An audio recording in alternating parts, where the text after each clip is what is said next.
Les grandes réformes ne réussissent pas parce qu'elles sont imposées. Elles réussissent parce qu'elles sont comprises, partagées et accompagnées. C'est cette conviction qui guide la vision de son Excellence, M. Félix Antoine Tshisekedi Tshilombo, président de la République, chef de l'État, qui œuvre pour une administration publique plus moderne, plus performante et davantage au service des citoyens et des opérateurs économiques. Parce que son Excellence, Monsieur le Président de la République, chef de l'État, son Excellence Félix Antoine Tshisekedi Tshilombo, est un champion du doing business et du climat des affaires, il a demandé au gouvernement d'accéder à la requête de la Fédération des entreprises du Congo et des autres organisations fêtières. Et donc, en lieu et place d'appliquer les sanctions qui étaient prévues à partir du 1er décembre, nous avons accédé à la requête de ces organisations pour faciliter la tâche aux opérateurs économiques qui pourraient se retrouver en difficulté d'acquisition des dispositifs électroniques fiscaux dédiés à la mise en œuvre de la réforme. Le gouvernement de la République démocratique du Congo a acquis sur ses ressources propres plus de 4000 unités de facturation et de dispositifs électroniques fiscaux mis à la disposition du monde des affaires de manière gratuite. Et pendant que je vous parle, tous les opérateurs économiques de la RDC assujettis à la TVA, qui n'ont pas leur propre système de facturation ou qui n'ont pas de dispositifs électroniques fiscaux, peuvent approcher la Direction générale des impôts pour se renseigner.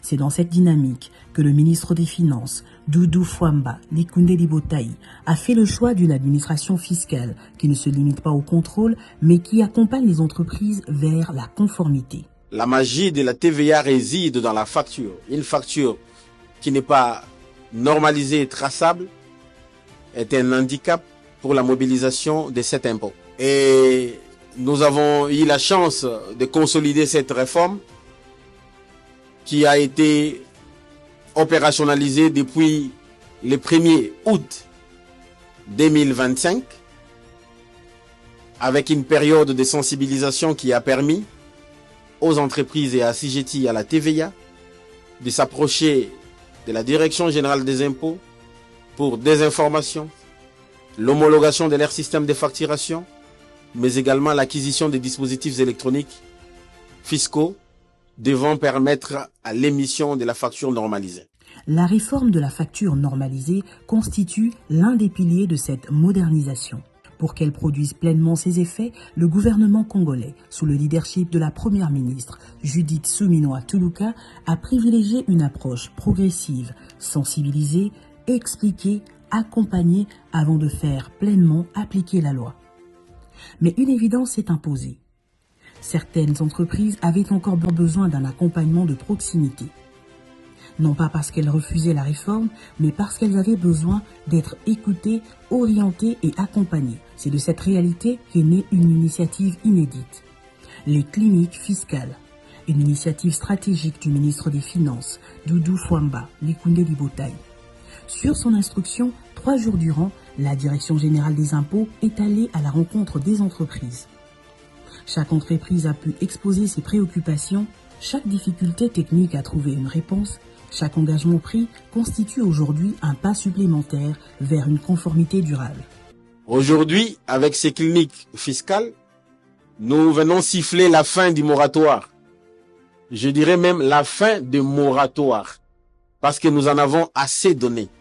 Et à ce jour, je peux informer le monde des affaires que le gouvernement de la République démocratique du Congo, à travers ce système qui a été implémenté, sait et est informé de la fraude pratiquée par chaque opérateur économique en matière de la TVA.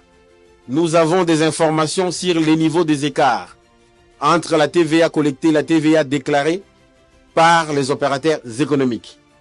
C'est pour cette raison que nous avons donné la dernière chance à tous les assujettis de la TVA de venir dans ces cliniques fiscales organisées par le ministère des Finances pour finaliser leurs homologations, pour avoir des informations précises sur cette réforme, parce que après cette clinique fiscale, il est terminé d'évoquer encore des moratoires. Les cliniques fiscales auront démontré qu'une administration moderne ne se construit pas uniquement derrière les bureaux. Elle se construit sur le terrain, au contact des entreprises, dans le dialogue, dans la proximité et dans la recherche permanente des solutions. Aujourd'hui, cette étape d'accompagnement s'achève. Une nouvelle étape commence, celle de la responsabilité. Chaque entreprise est désormais appelée à traduire les solutions reçues en actes concrets, car la conformité fiscale n'est plus une option, elle est une obligation. Se conformer aujourd'hui, c'est éviter les sanctions demain.